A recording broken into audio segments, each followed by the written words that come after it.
श्री गणेशाय नमः। बोलिए शनिदेव जी महाराज की जय हो। आज हम भगवान शनिदेव जी का मंत्र और उनकी व्रत की कथा सुनेंगे।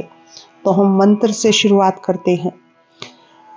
भानुपुत्र छाया नंदन, पावन गोचर हे दुख भंजन, पीड़ा हर तू हे शनिदेवा, नमो नमामि हे शनिदेवा।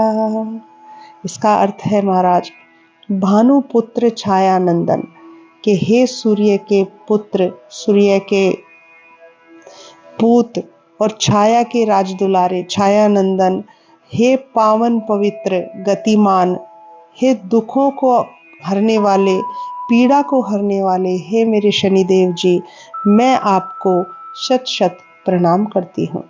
ये इस मंत्र का अर्थ है। अब भगवान शनिदेव जी के चरणों में प्रणाम करके हम आगे बढ़ते हैं। शनिवार व्रत की विधि देखिए। इस दिन शनिदेव जी की पूजा होती है। काला तिल, काला वस्त्र, तेल, उड़द शनिदेव जी को अति प्रिय हैं, इसलिए इनके द्वारा शनिदेव जी की पूजा की जाती है। शनिदेव जी की दशा को दूर करने के लिए महाराज ये व्रत किया जाता है और शनि स्तोत्र का पाठ भी विशेष लाभदायक सिद्ध होता है इस दिन करने से।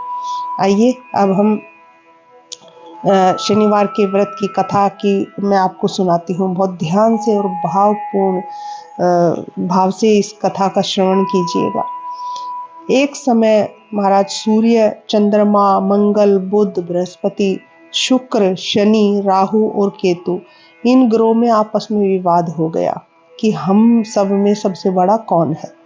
सब अपने आप को बड़ा कहते थे। जब आपस में कोई निश्चय नहीं हो सका तो आपस में ये लोग झगड़ते हुए देवराज इंद्र के पास गए और कहने लगे कि आप सब देवताओं के राजा हैं, इसलिए आप ही हमारा न्याय करें और बतलाइए कि हम नव ग्रहों में से सबसे बड़ा ग्रह कौन है। अब महाराज देवराज इंद्र देवताओं का प्रश्न सुनकर के घबरा गए और कहने लगे कि मुझ में यह सामर्थ्य नहीं है कि मैं किसी एक को बड़ा या एक को छोटा बतला सकूं। मैं अपने मुख से कुछ नहीं कह सकता। हाँ, एक उपाय हो सकता है। इस समय पृथ्वी पर राजा विक्रमादित्य दूसरों का दुख निवारण करने वाले हैं, इसलिए आप सब मिलकर उनके पास जाएं। वही आपका जो है विवाद का जो है निवारण कर सकते हैं, वही करेंगे। सभी ग्रह देवता देवलोक से चलकर भूलोक में जाकर के राजा विक्रमादित्य की सभा में उपस्थित हो गए और अपना प्रश्न राजा के सामने रखा। राजा विक्रमादित्य जो है ग्रहों की बात सुनकर बड़ी गहरी चिंता में पड़ गए कि मैं अपने मुख से किसको बड़ा और किसको छोटा बतलाऊंगा। जिसको छोटा बतलाऊंगा वो क्रोध करेगा। उनका झगड़ा निपटाने के लिए उन्होंने एक उपाय सोचा और सोना, चांदी, कांसा, पीतल, शीशा, रागा, जस्ता, अभ्रक और लोहा, 9 धातुओं के 9 आसन बनवाए राजा विक्रमादित्य ने। और सब आसनों को क्रम से, जैसे सोना सबसे पहले और फिर लोहा सबसे पीछे बिछाया गया। इसके पश्चात राजा ने सब ग्रहों से कहा कि आप सब अपना अपना आसन ग्रहण करें। जिसका आसन सबसे आगे वह सबसे बड़ा और जिसका आसन सबसे पीछे वह सबसे छोटा जानिए। क्योंकि लोहा सबसे पीछे था और वह शनिदेव जी का आसन था, इसलिए शनिदेव जी ने समझ लिया कि राजा ने मुझको सबसे छोटा बना दिया है। इस निर्णय पर शनिदेव जी को बहुत क्रोध आया और उन्होंने कहा कि राजा, तू मेरे पराक्रम को नहीं जानता। सूर्य एक राशि पर 1 महीना, चंद्रमा 2.25 महीना 2 दिन और मंगल 1.5 महीना, बृहस्पति 13 महीने, बुध और शुक्र 1-1 महीना विचरण करते हैं, परंतु मैं एक राशि पर 2.5 वर्ष से लेकर के 7.5 वर्ष तक रहता हूँ। बड़े बड़े देवताओं को भी मैंने भीषण दुख दिया है। राजन सुनो, श्री रामचंद्र जी को 7 सती आई और उन्हें वनवास हो गया। रावण पर आई तो राम ने वानरों की सेना लेकर लंका पर चढ़ाई कर दी और रावण के कुल का नाश हो गया। हे राजन, अब तुम सावधान रहना। राजा विक्रमादित्य ने कहा कि जो भी कुछ भाग्य में होगा वो देखा जाएगा। इसके बाद अन्य ग्रह प्रसन्नता के साथ अपने अपने स्थान को चले गए।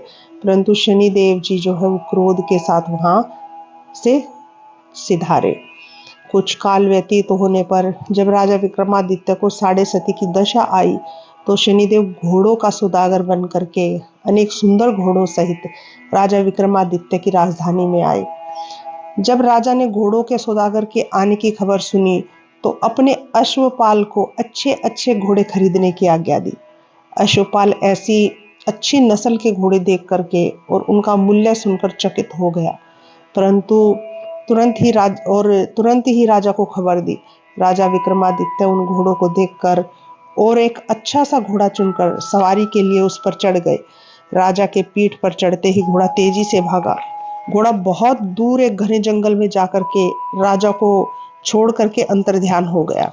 इसके बाद राजा विक्रमादित्य अकेले जंगल में भटकते फिरते रहे। भूख और प्यास से दुखी राजा ने भटकते भटकते एक ग्वाले को देखा। ग्वाले ने राजा को प्यास से व्याकुल देख करके पानी पिलाया।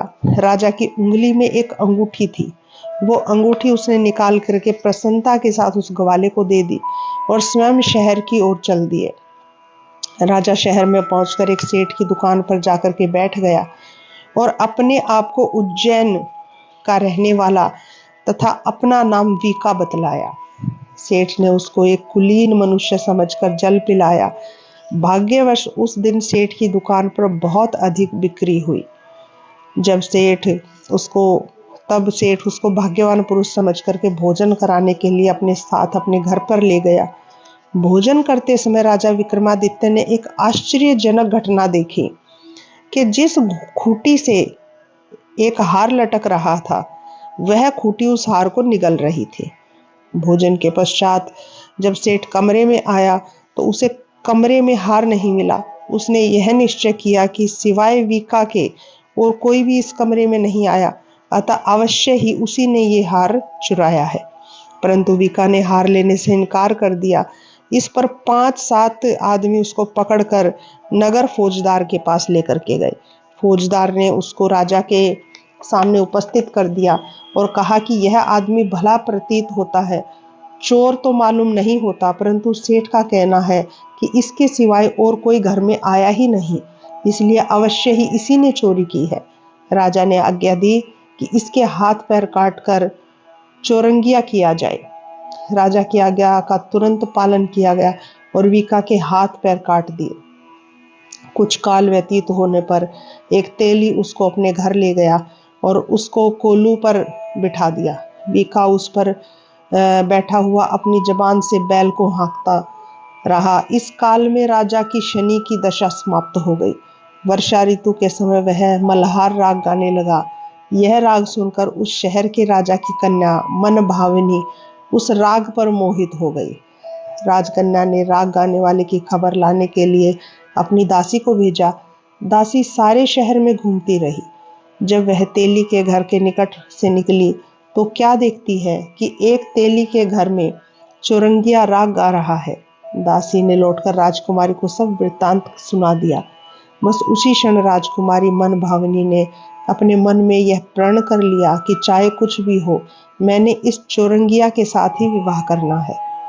प्रातःकाल होते ही जब दासी ने राजकुमारी मन भावनी को जगाना चाहा तो राजकुमारी अनशन व्रत लेकर पड़ी रही। दासी ने रानी के पास जाकर के राजकुमारी के ना उठने का वृत्तांत कहा। रानी ने वहां आकर राजकुमारी को जगाया और उसके दुख का जो है कारण पूछा। राजकुमारी ने कहा कि माताजी, मैंने यह प्रण लिया है कि तेली के घर में जो चौरंगिया है मैं उसी के साथ विवाह करूंगी। माता ने कहा, अरे पगली, तू ये क्या कह रही है? तुझे किसी देश के राजा के साथ परिणाया जाएगा। कन्या कहने लगी कि माताजी, मैं अपना प्रण कभी नहीं तोड़ूंगी।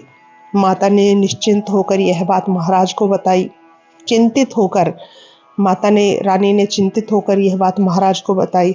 महाराज ने भी आकर उसे समझाया कि मैं अभी देश देशांतर में अपने दूत भेजकर सुयोग्य, रूपवान एवं बड़े से बड़े गुणी राजकुमार के साथ तुम्हारा विवाह करूंगा। ऐसी बात सुनकर कभी नहीं विचारनी चाहिए तुम्हें। परंतु राजकुमारी ने कहा, पिताजी, मैं अपने प्राण त्याग दूंगी परंतु किसी दूसरे से विवाह नहीं करूंगी। यह सुनकर राजा ने क्रोध में कहा, यदि तेरे भाग्य में ऐसा ही लिखा है तो जैसी तेरी इच्छा हो वैसा कर। राजा ने तेली को बुला करके कहा कि तेरे घर में जो चौरंगिया है उसके साथ मैं अपनी कन्या का विवाह करना चाहता हूँ।